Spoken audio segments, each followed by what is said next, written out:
how important do you feel it is to sort of championing sort of these different diverse cultures on screen?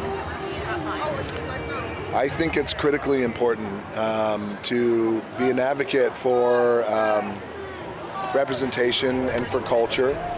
I can tell you just by experience with Moana, it's been not only an incredible experience, but also I think one that was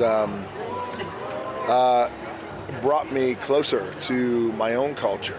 And I just said this the other day when I was doing an interview, is you realize, regardless of what stage and phase you are at life, is, you know, when you're open to learning, every day is a learning lesson for your culture, regardless of how much you think you know or how much it has been embedded in your DNA.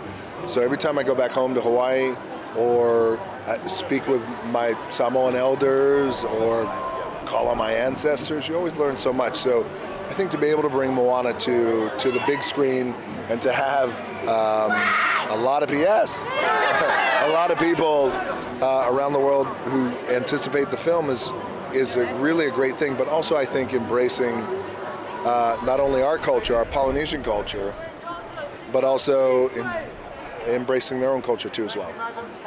And as a girl dad, what is it like being a part of their childhood?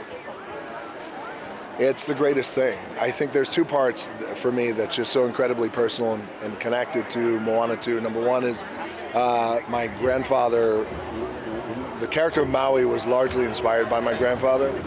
So in a way, I speak as him, and I'm in his skin in a way. We just wrapped live action Moana 2 as well. So that's been very special, but also just being a girl dad and having my little girls and my big girls. So I have 3 daughters, 23, 8, and 6, all ages, who see themselves represented in Moana. And that's amazing. And what's also amazing when I go around the world to promote the film, like here in London or wherever I've been, you meet all these little girls around the world and little boys who see themselves, who are not brown skinned, and it's beautiful, who see themselves in Moana and Maui, and it's amazing. Thanks so much, and congratulations on the project. Thank you so much. Thank you.